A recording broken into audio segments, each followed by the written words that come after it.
ಎಲ್ಲರಿಗೂ ನಮಸ್ಕಾರ ಸ್ನೇಹಿತರೆ. ಜ್ಯೋತಿಷ್ಯ ಶಾಸ್ತ್ರದ ಪ್ರಕಾರ ಮೇ ತಿಂಗಳಲ್ಲಿ ವೃಷಭ ರಾಶಿಯವರಿಗೆ ಹೇಗಿರಲಿದೆ, ವೃಷಭ ರಾಶಿಯ ಮೇಲೆ ಗ್ರಹಗಳ ಪ್ರಭಾವ ಹೇಗಿರಲಿದೆ, ಉದ್ಯೋಗ, ವ್ಯಾಪಾರ, ಕುಟುಂಬ, ಆರೋಗ್ಯದಲ್ಲಿ ಏನೆಲ್ಲ ಬದಲಾವಣೆಯಾಗಲಿದೆ, ಯಾವುದರಲ್ಲಿ ಶುಭ, ಯಾವ ವಿಚಾರದಲ್ಲಿ ಎಚ್ಚರಿಕೆಯನ್ನು ವಹಿಸಬೇಕು, ವೃಷಭ ರಾಶಿಯ ವೃತ್ತಿ ಜೀವನ, ಹಣಕಾಸಿನ ಸ್ಥಿತಿಯ ಮೇಲೆ ಹೇಗಿರಲಿದೆ ಎಂಬುದರ ಸಂಪೂರ್ಣ ಮಾಹಿತಿಯನ್ನ ನೋಡೋಣ ಬನ್ನಿ.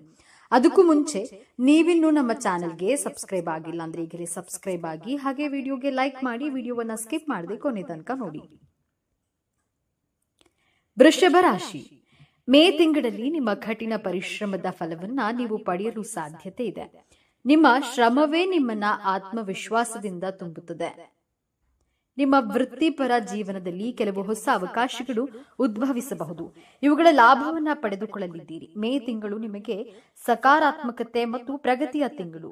ನೀವು ಯಾವುದೇ ದಿಕ್ಕಿನಲ್ಲಿ ಪ್ರಯತ್ನಿಸಿದ್ರೂ ಯಶಸ್ಸು ಸಿಗುತ್ತದೆ. ನಿಮ್ಮ ಆಲೋಚನೆಗಳನ್ನ ಸ್ಪಷ್ಟವಾಗಿರಿಸಿ ಮತ್ತು ನಿಮ್ಮ ಗುರಿಯತ್ತ ಗಮನ ಹರಿಸಿ. ವೈಯಕ್ತಿಕ ಸಂಬಂಧಗಳಲ್ಲಿ ಸಾಮರಸ್ಯವನ್ನ ಕಾಪಾಡಿಕೊಳ್ಳಲು ಪ್ರಯತ್ನಿಸಿ. ಪ್ರೀತಿ ಪಾತ್ರರ ಜೊತೆ ಸಂವಹನ ನಡೆಸೋದ್ರಿಂದ ಪರಸ್ಪರ ತಿಳುವಳಿಕೆ ಹೆಚ್ಚಾಗುತ್ತೆ ಮತ್ತು ಸಂಬಂಧಗಳು ಬಲಗೊಳ್ಳುತ್ತವೆ. ಕುಟುಂಬದೊಂದಿಗೆ ಸಮಯ ಕಳೆಯುವುದು ಸಹ ನಿಮಗೆ ಆನಂದಕರವಾಗಿರುತ್ತದೆ. ಆರೋಗ್ಯಕ್ಕಾಗಿ ಧ್ಯಾನ ಮತ್ತು ಯೋಗದ ಮೂಲಕ ನಿಮ್ಮ ಶಕ್ತಿಯನ್ನ ಹೆಚ್ಚಿಸಲು ಪ್ರಯತ್ನಿಸಿ. ಇದು ನಿಮ್ಮ ಮಾನಸಿಕ ಆರೋಗ್ಯವನ್ನ ಮಾತ್ರವಲ್ಲದೆ ನಿಮ್ಮ ದೈಹಿಕ ಆರೋಗ್ಯವನ್ನು ಸುಧಾರಿಸುತ್ತದೆ. ಗ್ರಹ ಸಂಚಾರ.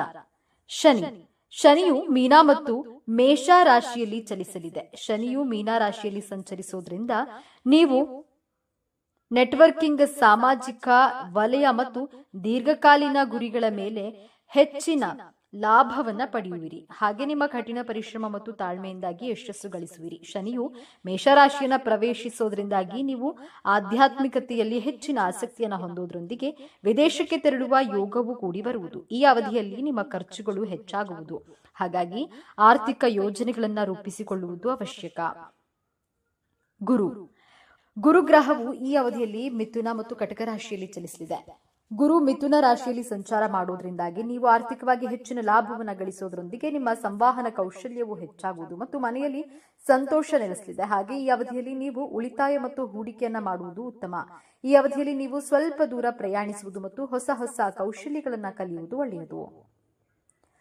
ರಾಹು ಮತ್ತು ಕೇತು ಈ ಸಂದರ್ಭದಲ್ಲಿ ಮೀನ ಮತ್ತು ಕನ್ಯಾ ರಾಶಿಯಲ್ಲಿ ಚಲಿಸೋದ್ರಿಂದಾಗಿ ನಿಮ್ಮ 11ನೇ ಮತ್ತು 5ನೇ ಮನೆಯ ಮೇಲೆ ಪ್ರಭಾವ ಬೀರಲಿದೆ.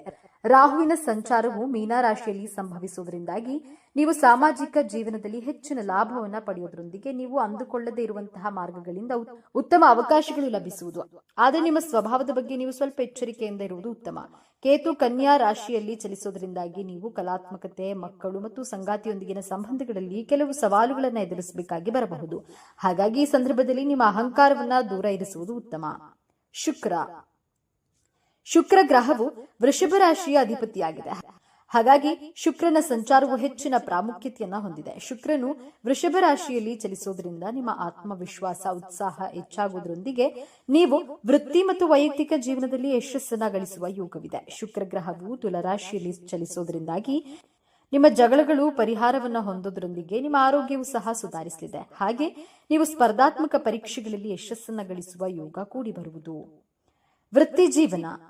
ಹಣಕಾಸಿನ ಸ್ಥಿತಿ ಮತ್ತು ವೃತ್ತಿ ಜೀವನ. ಈ ಸಂದರ್ಭದಲ್ಲಿ ವೃಷಭ ರಾಶಿಗೆ ಸೇರಿದ ಜನರ ಜಾತಕದಲ್ಲಿ ಗುರು ಮತ್ತು ಶನಿಯು ಉತ್ತಮ ಸ್ಥಾನದಲ್ಲಿದ್ದರೆ ನೀವು ವೃತ್ತಿ ಜೀವನದಲ್ಲಿ ಪ್ರಗತಿಯನ್ನು ಹೊಂದುವಿರಿ. ಈ ಅವಧಿಯಲ್ಲಿ ನಿಮ್ಮ ಕಠಿಣ ಪರಿಶ್ರಮದಿಂದಾಗಿ ನೀವು ಯಶಸ್ಸನ್ನು ಗಳಿಸುವ ಯೋಗವಿದೆ. ಆರ್ಥಿಕ ವಿಷಯಕ್ಕೆ ಸಂಬಂಧಿಸಿದಂತೆ ಈ ಸಮಯದಲ್ಲಿ ಆದ್ರೆ ಶನಿಯ ಪ್ರಭಾವದಿಂದ ನೀವು ನಿಮ್ಮ ಬಜೆಟ್ ರೂಪಿಸಿಕೊಳ್ಳುವಾಗ ಬಹಳ ಎಚ್ಚರಿಕೆಯಿಂದ ಇರಬೇಕಾಗುತ್ತೆ ಮತ್ತು ಅನಗತ್ಯ ಸವಾಲುಗಳಿಂದ ದೂರವಿರುವುದು ಉತ್ತಮ. ಆರೋಗ್ಯ.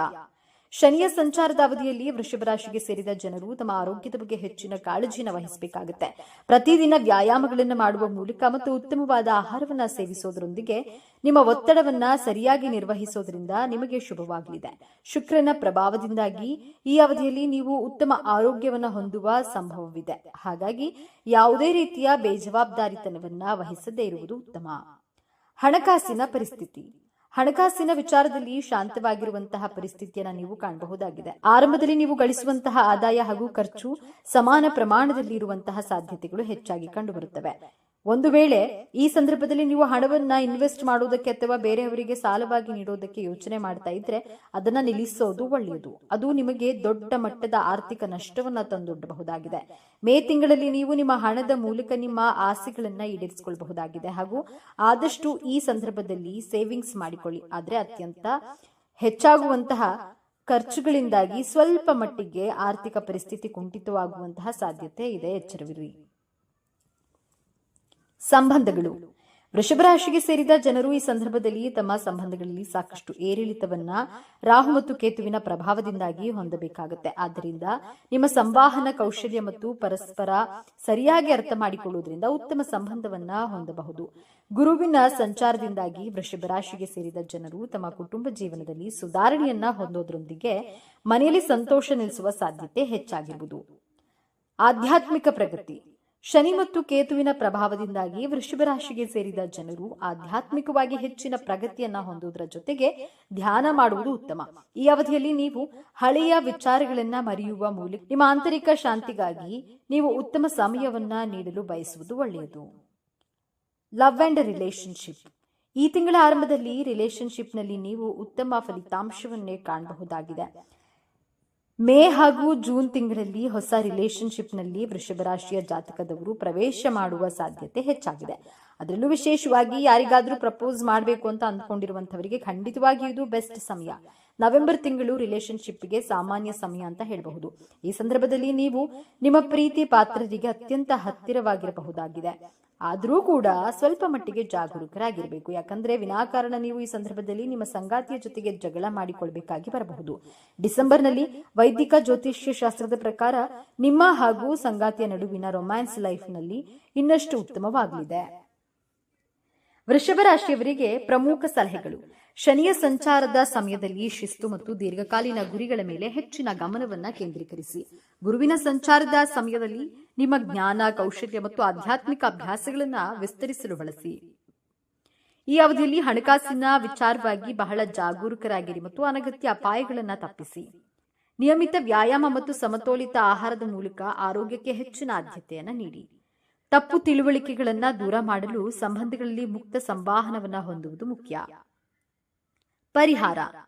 ನೀವು ನಿಮ್ಮ ಆರೋಗ್ಯದ ಮೇಲೆ ಹೆಚ್ಚಿನ ಗಮನ ವಹಿಸುವುದು ಅವಶ್ಯಕ ಮತ್ತು ಮಹಾ ಮೃತ್ಯುಂಜಯ ಮಂತ್ರವನ್ನ ಪಠಿಸುವುದು ಪ್ರಯೋಜನಕಾರಿಯಾಗಿರುವುದು. ನಿಮಗೆ ಅದನ್ನ ಸರಿಯಾಗಿ ಉಚ್ಚರಿಸಲು ಸಾಧ್ಯವಾಗದಿದ್ದರೆ ನೀವು ಯಂತ್ರವನ್ನ ನಿಮ್ಮ ಮನೆಗೆ ತರಬಹುದು ಮತ್ತು ನಿಮ್ಮ ಸಾಮರ್ಥ್ಯಕ್ಕೆ ಅನುಗುಣವಾಗಿ ಅದನ್ನ ಪೂಜಿಸಬಹುದು.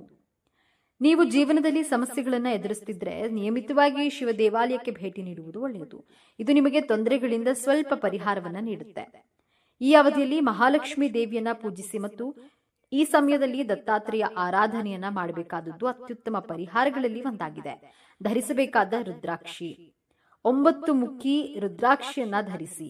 ಧರಿಸಬೇಕಾದ ರತ್ನ. ಶುಕ್ರವಾರ ವಜ್ರವನ್ನ ಧರಿಸಿ. ಲಕ್ಷ್ಮೀ ದೇವಿಯನ್ನ ಪೂಜಿಸಿ. ಶನಿವಾರದಂದು ರಾಹುಕಾಲದಲ್ಲಿ ದುರ್ಗಾ ಮಾತೆಯನ್ನ ಪೂಜಿಸಿ. ಸ್ನೇಹಿತರೆ, ಮಾಹಿತಿ ನಿಮಗೆ ಇಷ್ಟವಾಗಿದ್ದಲ್ಲಿ ದಯವಿಟ್ಟು ಶೇರ್ ಮಾಡಿ, ಲೈಕ್ ಮಾಡಿ ಮತ್ತು ನಮ್ಮ ಚಾನೆಲ್ಗೆ ಸಬ್ಸ್ಕ್ರೈಬ್ ಆಗಿ. ಎಲ್ಲರೂ ಭಕ್ತಿಯಿಂದ ಓಂ ಶ್ರೀ ಶನೇಶ್ವರ ನಮಃ ಅಂತ ಕಾಮೆಂಟ್ ಮಾಡಿ. ಧನ್ಯವಾದಗಳು.